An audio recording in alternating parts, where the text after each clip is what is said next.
니코스 카잔차키스의 그리스인 조르바라는 소설이 있다. 젊은 지식인인 주인공의 1인칭 시점으로 60대의 알렉시스 조르바와 함께한 일들을 그리고 있다. 주인공과 조르바는 크레타 섬의 광산 채굴과 노동자들의 감독을 맡게 된다.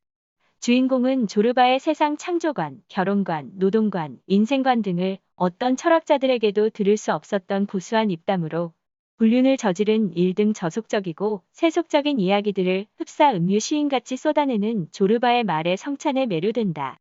사도 바울은 2차 전도 여행 중에 헬라 문명의 중심지였던 아테네를 방문한다. 아테네는 우상으로 가득한 도시였다. 아테네의 수호 여신인 아테나를 숭배하기 위한 파르테논 신전과 제우스 신전, 포세이돈 신전, 헤파이토스 신전, 엘렉테이온 신전 등 수많은 신전과 3만 개의 우상들, 그 신들을 위한 종교 제의와 축제들로 얼룩진 곳이었다. 사도 바울은 도시 곳곳에 있는 우상들을 보고 마음에 격분하여 회당에서는 유대 사람들과 이방 사람 예배자들과 더불어 토론을 벌였고 또한 광장에서는 만나는 사람들과 날마다 토론하였다. 바울은 유대 사회의 주류 계층인 바리새인 중에서도 최고의 엘리트 출신이었다. 하나님의 말씀과 여러 학문에 뛰어난 자였고 논쟁 실력이 탁월하였다. 이러한 가운데 바울의 출중한 변론 실력을 눈여겨보던 일련의 에피쿠로스와 스토아 철학자들이 바울과 쟁론하게 되었다. 아덴은 우상의 도시였지만 또한 서구 철학의 뿌리인 그리스 철학의 본고장이었다. 아테네인들은 지적 호기심이 많은 터라 새로운 사상에 지대한 관심을 보였다. 모든 아덴 사람과 거기서 나그네 된 외국인들이 가장 새로운 것을 말하고 듣는 것 이외에는 달리 시간을 쓰지 않음이더라. 이에 아테네인들은 재판정인 아레오가고 광장으로 바울을 데리고 가서 새로운 종교 사상에 대하여 변증할 기회를 주었다. 바울은 아테네인들에게 종교심이 많다고 칭찬하며 변증을 시작하였다. 바울은 길에서 알지 못하는 신에게 바쳐진 제단을 보았는데 알지 못하고 예배하는 그 신이 바로 하나님이고 우주와 만물을 창조하신 하나님이라고 하였다. 또한 하나님께서는 모든 사람에게 생명과 호흡과 만물을 직접 주신 분이고 인간은 그분 안에 살고 움직이며 존재함을 우리가 그의 소생이라는 그리스 시인의 말을 인용하며 논증하기에 이른다. 그리고 하나님의 심판과 예수 그리스도의 부활을 설명하였다.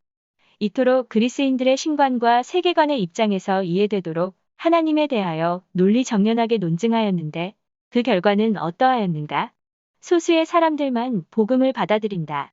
몇 사람이 그를 가까이 하여 믿으니 그 중에는 아레오바고 관리 디오누시오와 다말이라 하는 여자와 또 다른 사람들도 있었더라. 당대 그리스 철학자들에게 말쟁이라고 불릴 정도로 학식과 언변이 뛰어났던 사도 바울은 아테네에서의 변증 중심의 전도의 실패를 맛본 이후에 더욱더 예수 그리스도의 복음과 성령의 능력 중심으로 전도하였음을 강조하였다. 형제들아, 내가 너희에게 나아가 하나님의 증거를 전할 때의 말과 지혜의 아름다운 것으로 아니하였나니 내가 너희 중에서 예수 그리스도와 그가 십자가에 못 박히신 것 외에는 아무것도 알지 아니하기로 작정하였음이라. 내 말과 내 전도함이 설득력 있는 지혜의 말로 하지 아니하고 다만 성령의 나타나심과 능력으로 하여 너희 믿음이 사람의 지혜에 있지 아니하고 다만 하나님의 능력에 있게 하려 하였노라. 사도 바울과 논쟁했던 그리스 철학자들에 대해 간단히 요약하자면 다음과 같다. 철학은 지혜에 대한 사랑이라는 어원을 가진 뜻으로 인간과 세계를 연구하는 학문이다.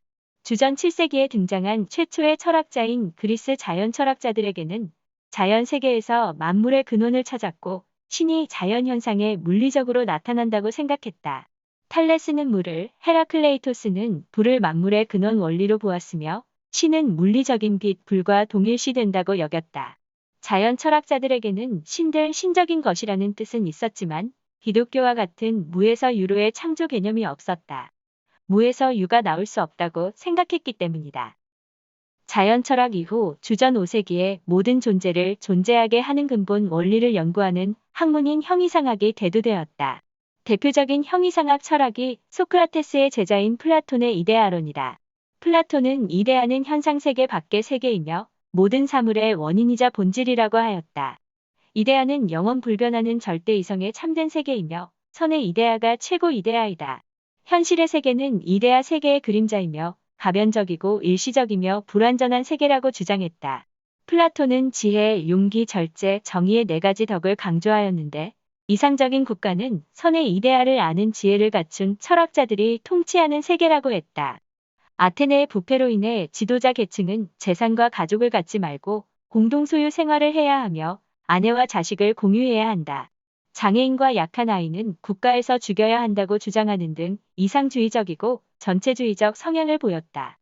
이와 달리 플라톤의 제자인 아리스토텔레스는 현실 세계 안에 이데아가 있다고 하며 현실 속에서 근원적인 원리 본질 진리를 찾으려고 했다. 때문에 아리스토텔레스의 철학과 학문 연구 목적은 어떤 사실이 있게 된 원인을 찾고 그 의미를 밝히고자 했다. 그는 이 세상과 인간은 어떤 의미와 목적에 따라 움직인다는 목적론적 세계관을 제시했다. 중용의 덕이 행복에 이르게 함과 그 행복이 인생의 목적임을 강조하며 중산층이 정치를 해야 한다는 현실주의자적인 면모를 보였다. 그의 과학적 발견과 이론은 오늘날 비과학적인 것이 많으며 중용의 정치를 강조했지만 그에게 수학했던 알렉산더 대왕은 많은 나라를 파괴하고 정복했다. 이러한 플라톤과 아리스토텔레스의 형이상학은 서구 철학의 근간이 되었으며 서구 사회뿐만 아니라 기독교에도 많은 영향을 끼쳐왔다. 기독교는 초기 기독교 시대부터 이교도와 이단들에 의해서 끊임없는 공격을 받아왔다. 그러나 백성 가운데 또한 거짓 선지자들이 일어났었나니 이와 같이 너희 중에도 거짓 선생들이 있으리라. 그들은 멸망하게 할 이단을 가만히 끌어들여 자기들을 사신 주를 부인하고 임박한 멸망을 스스로 취하는 자들이라. 철학자 필로의 사상을 신약과 접목시킨 영지주의 등이 극성을 부렸다. 로마 제국 하에서 기독교가 점점 발전하자 로마 다신교 정권의 서슬퍼런 핍박과 여러 이단들의 공세가 이어졌다. 네로 황제부터 시작하여 로마 황제들 중에 기독교를 탄압한 이들이 적지 않았다. 주후 303년 2월 24일 기독교의 적대적이었던 갈레리우스 황제의 주도로 로마 다신교 재단의 재물을 공양하지 않는 자는 모조리 불태워 죽이고 제국의 모든 교회의 뿌리까지 파괴하고 예배 목적의 집회를 금지하라는 포고문이 발표됐다. 여기서 주지해야 할 사실이 있다. 이때 기독교 교리를 공격하기 위해 철학자들이 동원되어졌다는 점이다. 그들은 기독교 본질과 특성을 부지런히 연구하여 기독교 문헌을 다 불태우도록 제안하며 기독교 박해에 한 몫을 단단히 한다. 로마 제국의 역사를 살펴보면 철학자들뿐만 아니라 철학자 출신 황제들도 기독교의 호의를 갖고 있지 않음을 알 수 있다. 그들은 다신교 재단에 제물을 바치고 숭배하며 그들의 다신교 신앙을 입증하였다. 그러한 가운데 삼위일체 논쟁으로 인해 아타나시우스파와 이단인 아리우스파의 대립도 양측을 각각 지지하는 교회들의 충돌도 극심하였다. 주도권 싸움으로 엎치락뒤치락거리며 피비린내 나는 종교 전쟁을 벌이기도 했다. 기독교를 공인하고 첫 공의회인 니케아 공의회에서 아리우스파를 이단으로 정죄한 콘스탄티누스 대제도 임종시의 이단인 아리우스파의 세례를 받았을 정도였다. 이처럼 기독교가 공인받은 이후에도 이교도와 이단들의 공격은 멈출 줄 몰랐다. 이러한 여러 흐름들 가운데 기독교를 보호할 목적으로 호교론이 등장했으며 변증 활동들이 이어져 갔다. 중세 초기의 어거스틴은 플라톤 철학의 입장에서 신학을 정립하고 많은 저술 활동을 하였다. 구교 신학의 근간이 되었고 중세 철학인 스콜라 철학에 지대한 영향을 미쳤다. 마리아 숭배, 무천년주의, 세례를 통해 중생한다는 교리, 연옥교리, 인간의 타락 이후에 자유의지가 박탈되었다는 교리, 성인 반열에 올리는 시성식, 그리스도의 대리자가 무력까지도 행사하여 신정 정치를 구현하는 국가, 교회가 유일한 교회라는 교리 등은 지금까지 그대로 이어져 오고 있다. 토마스 아퀴나스도 아리스토텔레스의 철학을 사용하여 논리와 이성으로 신을 증명하고자 하였고 이슬람 교도와 여러 위협에 맞서 변증 활동을 하였다. 구교가 철학을 바탕으로 신학을 정립했는데 이러한 영향은 신교에도 일정 부분 영향을 미치고 있다. 철학 개념을 수용하다 보면 그들의 물질적 개념의 신인식, 관념적인 신인식과 여러 종류의 범실론적인 신인식 등으로 무신론 내지는 성경과 다른 신관이 생기게 된다. 플라톤은 윤회 사상을 믿었고 근세 철학자인 칸트는 기독교 신앙을 거부했으며 헤겔은 범실론적 철학자였다. 현대의 철학자들도 이에서 크게 벗어나지 않는다. 또한 철학에 심취하다 보면 철학자들의 극단적인 이론도 수용하게 되는 경향이 발생하기도 한다. 나아가 그리스 철학을 액면 그대로 받아들일 때 그리스 신화의 다신교 사상에 물들 수밖에 없다. 그리스 신화와 철학의 관계를 보면 그리스 철학 초창기에 그리스 신화의 내용을 비판하는 철학이 대두되었다. 플라톤도 그러했지만 자신과 그의 집단을 신화의 영향에서 벗어나게 할 수 없었다. 여러 문헌의 신화적인 내용에 문체가 들어갔음을 알 수 있다. 헬레니즘 시대에는 그리스 신화가 엘리트들의 지식의 향유물이었으며 로마 제국 때 유헤메로스 학파가 신화를 역사적 형태로 합리화했고 스토아 학파는 신과 영웅에 대한 설명을 물리적으로 해석했다. 중세 문예 부흥 때도 단순히 그리스 문학, 예술 등을 연구하는 복고운동만이 있었던 것은 아니다. 그리스 다신교, 숭배운동도 같이 일어났음을 간과해서는 안 된다. 사상의 힘은 강렬하고 한 번 빠지면 나오기 힘든 늪과 같다.